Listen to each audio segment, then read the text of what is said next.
We have some breaking news and leaks coming out about GTA 6 coming from an insider at Rockstar Games who actually went on Twitter and revealed that he did QA testing for both Red Dead 2 and GTA 6 while it was in early development. But over on the Reddit, he said, I did QA testing for Red Dead 2 and GTA 6. The latter started reproduction in 2014. I was using a PS5 dev kit at the time since they obviously had early access to the advanced gameplay mechanics and software. The game entered large-scale development sometime around late 2016 during the time frame Rockstar began marketing Red Dead Redemption 2. Half the studio went full force on Red Dead and the other half went on GTA 6. And looking back at the timeline for when Red Dead actually came out and some of this early leaked alpha footage that we got for GTA 6, this actually does make a lot of sense, which is why I think this is actually a very credible source. And he actually reveals tons of information about the map, gameplay changes, aspects, and we're actually going to be breaking this down into a few different videos because there's so much information this dude reveals to us about GTA 6. But at first, he basically talks about how Red Dead 2 was a huge project for Rockstar and apparently a ton of morale was lost. The game makers weren't even sure if they were making a game that was fun to play as the studio heads kept pushing everyone to incorporate all the state-of-the-art immersive qualities and attention to detail, especially in the wildlife and visuals department. Overall, Red Dead 2 was a daunting project that sucked the soul out of just about everyone. However, Rockstar guys were pretty adamant about returning to the series and revisiting the Van der Linde legacy, they like to call it. Now, this is where it gets interesting, is I guess Rockstar used Red Dead 2 as a test mule for GTA 6. Red Dead was obviously a very state-of-the-art game with new graphics, volumetric clouds, and a lot of stuff that was breakthrough for gaming. And I guess this was a lot of it was just used for testing for GTA 6 since it is going to be such a massive project. Even though a ton of passion and blood was put into it and the producers behind it were more than confident in it being a critical success just off-brand and hype alone, they ultimately knew a techie game had to be made before GTA 6 just to see where the company's footprint was in the next-gen sphere. Rockstar knew GTA 6 wouldn't be feasible on PS4 and Xbox One if they wanted to pull off a generation-defining title that pushed the bar. They also had Red Dead 2 on their hands, which is why they released Red Dead 2 first to buy themselves extra time to make sure the new-gen consoles were out and all of the basically electronics and stuff were up to date with what they wanted to do with GTA 6 since it's going to be a massive game with groundbreaking new graphics, a huge map that we're going to be looking at later, and much more. He goes on to say GTA 5 was also seen as their mainline GTA since it originally came out on the PS3 and Xbox 360's deathbed, but had a ton of staying power even today as we're approaching the 9th generation, which is absolutely insane to think about. Overheard some mates at the studio joking about how GTA 5 is a one-man casino for Rockstar, the game that just keeps on giving. Anyways, Red Dead 2's engine is sort of a precursor to GTA 6. You might have noticed just how amazingly crafted and realistic the volumetric clouds were in Red Dead 2's skybox, despite only ever being able to take in the skies in one single mission in the game,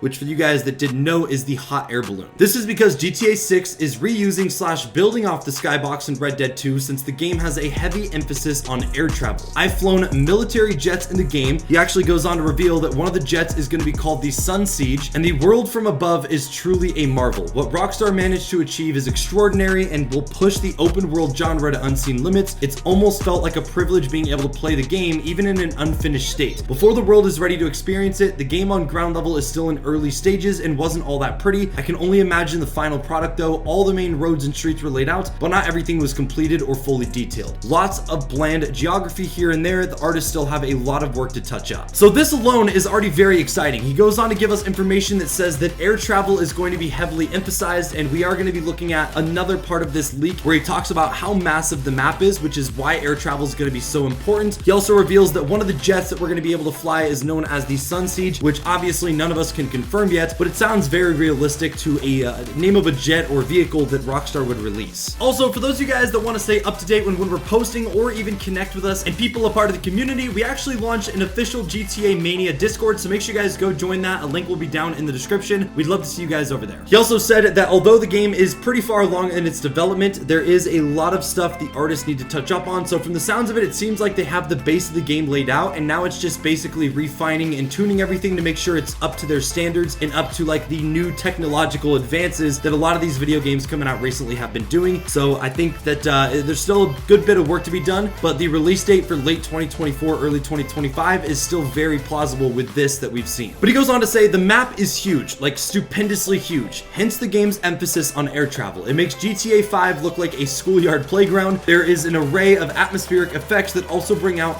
life in everything. Light pollution, hurricane winds, morning fog, etc. I've never seen an open world game this realistic before, which is something that we actually knew based on prior leaks and the alpha footage that came out last year that Rockstar is definitely trying to make this game as hyper realistic as they can, at least with like the graphics and visuals and how everything actually looks and how the world interacts with you as you interact with it, which I am very, very excited for. And he is doubling down on that aspect as well, which makes me even more excited. But he goes on to give us a pretty good summary of some of the map and aspects on how large it is. He says, map, the playable game territory encompasses 2 major cities, Carcer City, which is sort of this dirty East Coast area based on Boston, Massachusetts, and Vice City, which is obviously based on Miami, Florida, and that is the location that a lot of us were assuming this game was going to be taking place. Every individual county is named as well. I can't remember the names right now. I think Scout County was one. The game is also divided into 3 states. I spent more time in Carcer since I found it to be the more interesting city. It is, however, easy to get lost in since a lot of the roads are so spirally and don't always follow a classic grid pattern. The satire surrounding some of the historic US landmarks I discovered got a laugh out of me. I discovered some deviant statues in the Charlestown knockoff area. I was also told a historic tour would be a side attraction in game. I also fast traveled via Blue Line train, which took me to the airport area. There is also an abundance of towns, chantels, waterfronts, suburbs, hideouts, and wilderness between the 2 cities, and a military base that's actually in the Florida region where I stole my jet, which again, this does confirm the Sun Siege is going to be one of the military jets you're able to fly and steal from the base camp. I did a couple flyovers, but I didn't get to digest the map, and it's entirely on foot. If you fly up high enough, you get this atmospheric bloom effect, think Google Earth. The countryside sort of transitions from Massachusetts-esque farmland and seasides, fishing in a minigame, didn't get to play it, stretches of red oak forest and freeways treading through fields and towns, and eventually a swampy Florida countryside, not unlike the bayou from Red Dead 2, just way bigger and less misty. It's a very long and gradual transition between the 2 cities, but it's a little awkward traveling from Boston to Miami without any other major US cities in between. It's still well realized even in an unfinished state. There's also small chunks of islands based on the Florida Keys, which I think is really cool, connected via a long highway based on the 7-mile bridge.